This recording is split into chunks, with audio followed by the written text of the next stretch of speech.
अगर बात की जाए कि एल्डिहाइड्स एंड कीटोन किस टाइप के रिएक्शन शो करते हैं, तो याद रखिए कि aldehydes and ketones two types of reaction show करते हैं।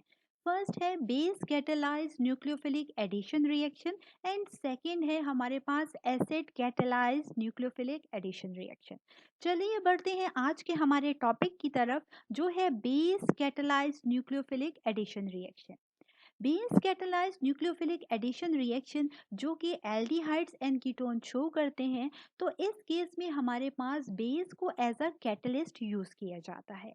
थ्री स्टेप्स मैकेनिज्म है ये। फर्स्ट स्टेप में जनरेशन ऑफ अ न्यूक्लियोफाइल किया जाता है।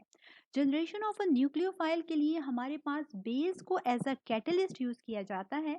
जैसे कि आप स्क्रीन पर देख सकते हैं कि यहाँ पर हाइड्रोक्सल आयन एक बेस है और इसको जनरेशन ऑफ अ न्यूक्लियोफाइल के लिए एज अ कैटलिस्ट इंट्रोड्यूस किया गया है। अब ये हाइड्रोक्सल आयन जो है रिएजेंट में मौजूद H प्लस आयन पर अटैक करेगा। एज अ रिजल्ट हमारे पास वाटर फॉर्मेशन होगी और स्ट्रॉन्ग न्यूक्लियोफाइल जनरेट हो जाएगा। NU यहाँ पर न्यूक्लियोफाइल को रिप्रेजेंट कर रहा है।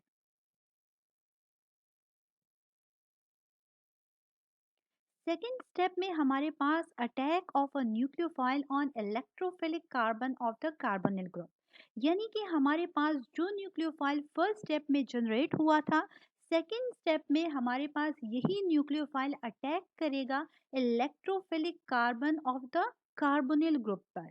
ये कार्बोनिल ग्रुप रिप्रेजेंट कर रहा है कि हमारे पास या तो एल्डिहाइड हो सकता है और या फिर कीटोन हो सकता है, क्योंकि दोनों में कार्बोनिल ग्रुप मौजूद होता है। अब हमारे पास न्यूक्लियोफाइल अटैक करेगा कार्बोनिल ग्रुप की कार्बन पर। क्यों अटैक करेगा कार्बोनिल ग्रुप के कार्बन पर? क्योंकि यहाँ पर हम देख सकते हैं कि कार्बोनिल ग्रुप में कार्बन डबल बॉन्ड बना रहा है ऑक्सीजन के साथ। यहाँ पर ऑक्सीजन की इलेक्ट्रोनेगेटिविटी कार्बन से काफ़ी ज़्यादा है, जिसकी वजह से ये इलेक्ट्रॉन पेयर को अपनी तरफ पुल कर लेगा और एज अ रिजल्ट ऑक्सीजन पर पार्शियल नेगेटिव जबकि कार्बन पर पार्शियल पॉजिटिव चार्ज आ जाएगा और डबल बॉन्ड इसके रिजल्ट में ब्रेक हो जाएगा और सिंगल बॉन्ड बन जाएगा।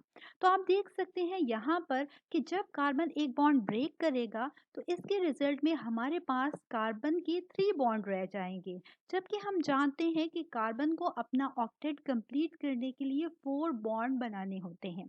तो आप इसी वजह से कार्बन पर यहाँ पर पॉजिटिव चार्ज आ जाता है और यहाँ पर carbon as an electrophile act करता है। और अब हमारे पास इजीली न्यूक्लियोफाइल इस इलेक्ट्रोफिलिक सेंटर पर कार्बन की अटैक कर सकता है, जिसके रिजल्ट में आप देख सकते हैं कि हमारे पास न्यूक्लियोफाइल कार्बन पर अटैच हो जाएगा।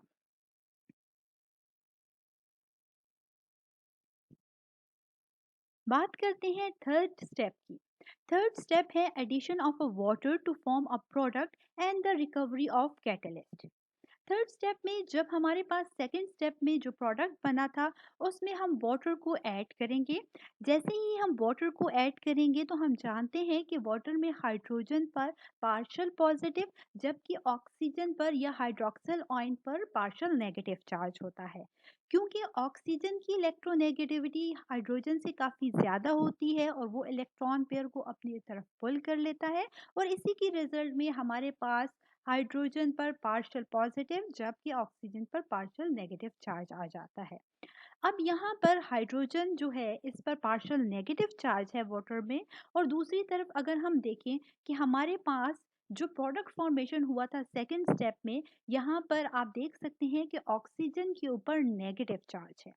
अब ये जो ऑक्सीजन है इसके साथ जाकर क्या होगा, हाइड्रोजन जाकर इस ऑक्सीजन के साथ अटैच हो जाएगा, क्योंकि हमारे पास जो ऑक्सीजन था उसकी इलेक्ट्रोनेगेटिविटी काफ़ी ज़्यादा थी और उसने इलेक्ट्रॉन पेयर को अपनी तरफ पुल कर लिया। As a result H plus आसानी से वाटर से यहाँ से बाहर जाकर ऑक्सीजन के साथ अटैच हो सकता है। और अब आप देख सकते हैं कि प्रोडक्ट साइड पर हमारे पास ऑक्सीजन के साथ हाइड्रोजन अटैच हो गया है, जबकि दूसरी तरफ हाइड्रोक्सल आयन जो है हमारे पास अगेन रिकवर हो गया है और ये वही हाइड्रोक्सल आयन है जो कि हमने फर्स्ट स्टेप में एज अ कैटलिस्ट यूज किया था।